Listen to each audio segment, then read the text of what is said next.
이번 오프라인 강의에서 저희가 가르치고 있는 거는 스토리텔링 방법이라는 걸 가르치고 있습니다. 스토리텔링은 이제 미국에서 넘어온 방식이고요.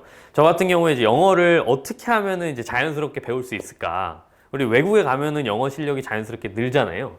근데 한국에서 어떻게 하면 그거를 그대로 재현할 수 있을까 고민을 많이 하다가 어떤 걸 알게 됐냐면은 이제 스토리를 말해주고 그 다음에 그 스토리를 이제 학생들이 듣잖아요. 그럼 그 스토리에 대해서 계속해서 질문을 하는 거죠. 그래서 질문과 답변이 반복해서 오고 가면서 자연스럽게 외국에 나간 것과 동일한 방식으로 효과를 상승시킬 수 있는 그런 방식이라고 생각을 해주시면 되겠습니다.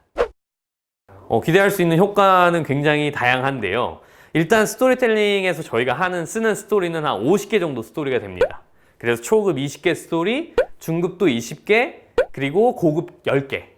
그러니까 총 50개 스토리인데 이 한 스토리당 포함된 문장이 30문장이 넘습니다. 그래서 최소 문장인데 최소 50개 스토리를 한다면 1500문장에서 최대 2000문장까지를 완벽하게 익힐 수 있는 것이죠. 근데 보통 한국 사람들이 영어를 못하는 건 우리가 외국에 나가면 자연스럽게 영어를 자꾸 듣고 말해야 되기 때문에, 그죠? 질문도 하고 답변도 하고 이렇게 왔다 갔다 해야 되기 때문에 자연스럽게 늘 수밖에 없지만 한국에 있으면 늘지 않는 게 항상 이런 어떤 연습할 시간, 훈련할 시간이 굉장히 부족하거든요. 모국어라고 표현을 하죠. 우리가 언어를 배울 때요. 한국어가 모국어다 표현을 하는데 어미모자를 씁니다. 엄마한테 배우기 때문인데요. 엄마가 이야기해주는 자연스러운 어떤 언어의 소리를 듣고 자연스럽게 질문과 답변이 왔다 갔다 하면서 배우는 방식이기 때문에 모국어라고 얘기를 하는 것이죠. 그래서 스토리텔링으로 익히면 우리가 많은 단어를 사실 알아요. 초등학교, 중학교, 심지어 고등학교 나온 분들은 1만 단어 이상을 알거든요. 그래서 원어민들이 근데 실제 생활에서 쓰는 단어는 2000단어가 넘지 않는다 그래요. 그래서 우리가 중요한 건 많은 단어를 모르기 때문이 아니라 아는데도 불구하고 그걸 실제로 써보지 못했기 때문에. 근데 스토리텔링 50개의 스토리로 우리가 거의 2000문장 가까이를 훈련할 수가 있는 것이죠. 그냥 이것 자체가 굉장히 즐겁습니다. 저 같은 경우는 이제 영어를 배움으로써 많은 분들이 아시다시피 저는 이제 고교 다태생이었고 기회도 좀 부족하다고 불평이나 불만도 많았던 사람이었는데 영어를 통해서 제 인생이 많이 변화하게 된 계기가 됐었던 것 같아요. 근데 제 강의를 듣는 많은 수강생들도 인생을 변화하기 위한 혹은 어떤 기회를 좀 이렇게 잡기 위한 수단으로서 영어를 배우고 계시더라고요. 그래서 저는 제가 이제 영어를 가르침으로써 학생들이 영어 실력이 는다는 거에 큰 기쁨을 느끼고 있습니다. 당연합니다. 네, 앞으로는 오프라인 좀 위주로 많이 할 겁니다. 온라인도 매우 중요하지만 온라인이 가진 장점이 분명한 동시에 단점도 있기 때문에 그게 이제 오프라인이 또 가진 장점이 또 따로 있거든요. 그래서 온라인의 장점과 오프라인의 장점이 결합이 되면 저는 굉장히 시너지 효과가 클 거라고 생각을 합니다.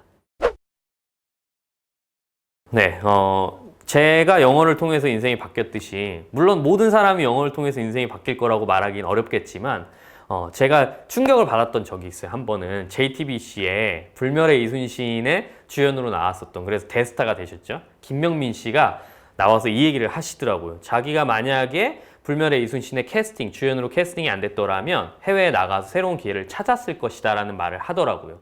근데 최근 들어서 한국에는 정말 젊은이들이 우리나라가 살기 힘들다, 3포세대라는 말까지 나오잖아요. 결혼이나 출산이나 취직 같은 걸 포기한다는 이야기가 나오는데 이런 어떤 3포세대라는 말이 나올 정도로 이렇게 참 힘든 게 현실인 것 같아요. 그런데 영어가 조금이라도 어떤 학생들한테 기회가 됐으면 하는 바람이 정말 있습니다. 네, 저는 이제 처음에 시작한 게 코소리 영어였고 그 후로 이제 다른 방법들도 많이 해봤는데 결국엔 다시 돌아오더라고요. 저도 이게 맞다고 생각하고 있어요. 이때가 제일 실력이 많이 늘었던 것 같아요. 네. 저는 원래 온라인 수업만 계속 듣다가 이제 오프라인 수업은 처음 듣는데 이제 온라인 수업을 들을 때는 이게 제가 잘하고 있는 건가 싶어가지고 약간 불안하기도 했고, 그리고 의지력 부분에서도 아무래도 조금 약한 면이 있었어요.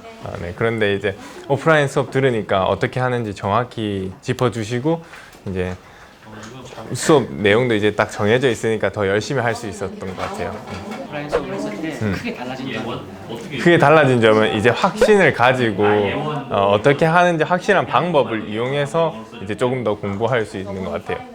있는데 앞으로 오프라인 수업을 계속 진행하게 될 텐데 다음 수강생들한테 한 말씀 부탁드릴게요. 저처럼 이제 온라인 수업을 하면서 어떻게 하는지 잘 모르겠다, 그리고 확신이 안 선다 하시는 분들은 오프라인 수업 꼭 들어보시는 걸 추천합니다.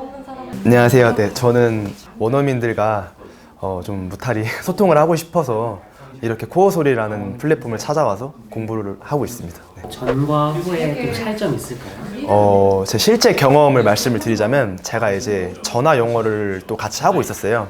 근데 이제 전화 영어만 했을 때와 이제 코어솔이라는 플랫폼을 알게 돼서 병행을 했을 때 일단 굉장히 많은 도움을 됐는데 그 첫 번째 특징으로는 일단 원어민이 말하는 게 조금씩 들리더라고요.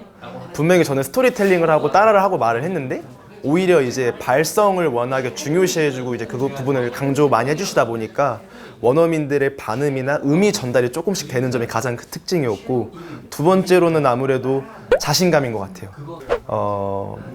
일단 그 교육관 가치관이 정말 마음에 들었거든요. 코어솔이 우리의 사명감이 언어를 통해서 더 많은 기회를 얻고자 하는 그런 교육관 가치관이 굉장히 마음에 들었거든요.